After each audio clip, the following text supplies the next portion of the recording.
Got to get out of the house. My dog has been to the vets just recently, and he's on some medication and stuff that we've got to put in his eyes because he's had some ulcers on his eyes. And I don't know what they've fed him, but he's been absolutely farting his guts off this morning.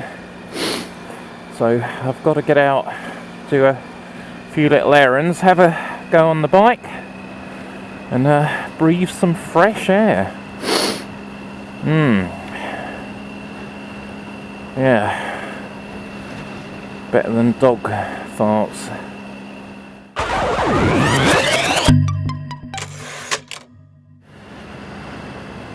One thing I want to mention today is I was on a forum on Facebook, and they put up an image of Steve McQueen, and there was the text on the image was brakes, what are they, kind of thing, you know, just have full throttle kind of thing.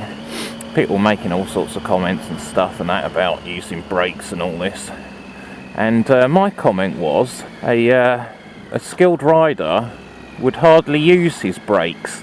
And the amount of angry people like, don't give that advice and all this business, when they don't actually get exactly what I'm meaning. It's like, now I'm not using my brakes, I'm checking who's behind, and I'm actually just slowing down, just using the engine and changing down the gears, appropriate gears, and I don't even have to touch my brakes. Sometimes you need to, obviously, like now and that, I'm just dabbing the rear brake.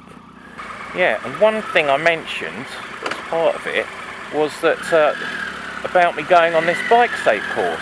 The police officer said to me, if you're following me, you'd hardly see my brake light up. And the reason why he's saying that is because he's anticipating and that what he's doing before he's even got to like bends and hazards and stuff. It's like this car, it could probably turn here. No, it's going on. Anyway, you should be prepared. You shouldn't be racing on. Look, I knew he was going to turn somewhere because he's thinking about it. That's why they end up going slow, looking right, where am I going to turn? You should always be prepared that you're going to have to slow down. You don't want to, especially like in the winter, be doing anything like harsh acceleration or harsh braking, because you're going to be in flipping trouble. Yeah, saying about braking. Yeah, this time of year you really want to be using as little braking as possible. Obviously you want to light up your rear brake light so people actually see, but doing that I might just slightly tap my brake lever or rear brake pedal just to make it light up. Because as soon as it starts getting wet and you've got all these leaves lying around on the road, the last thing you want to be doing, come on,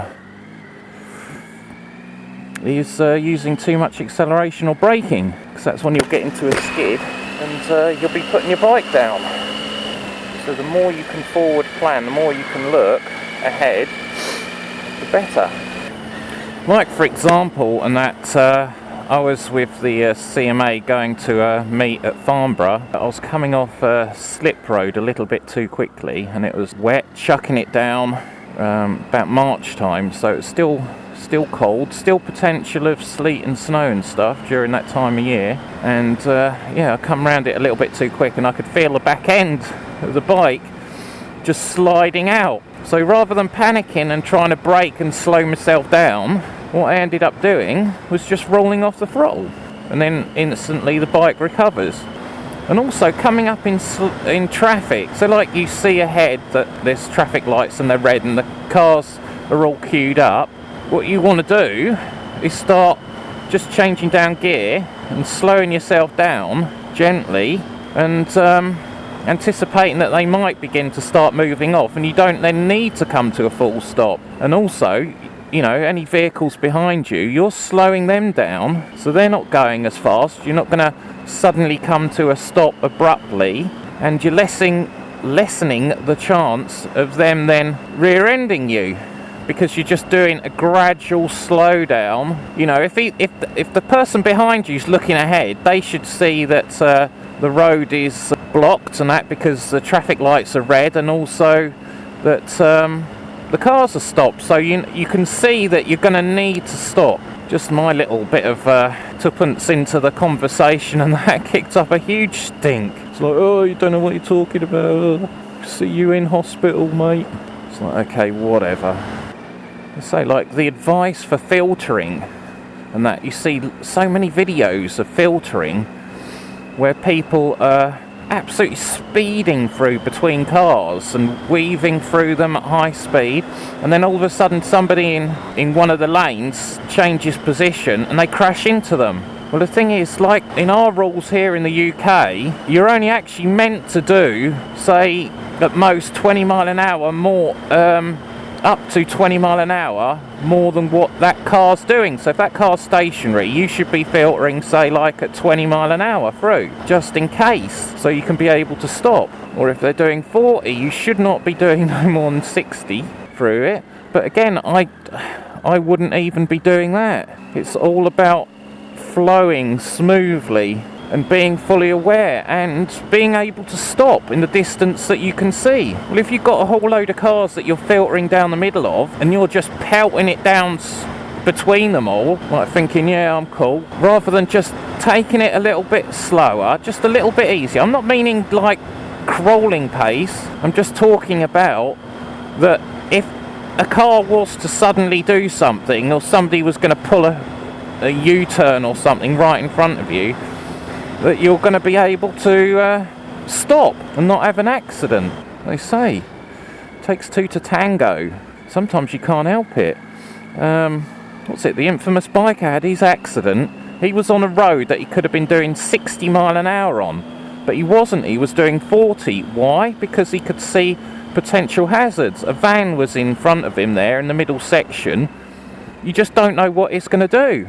And again, he just pulled out, because he's on his mobile phone, not watching. He's then gone and pulled out and pulled right in front of Kev's path and flipping crashed head on straight into him. Now, if he was doing 60, in which he could have been doing, you just think of what the outcome could have been. Been a lot worse. He got a huge amount of bruising on his leg. He chipped and damaged his elbow.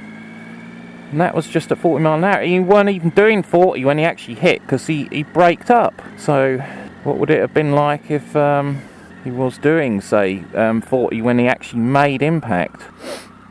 Anyway, leave it there and say goodbye for this vlog. Toodle pip.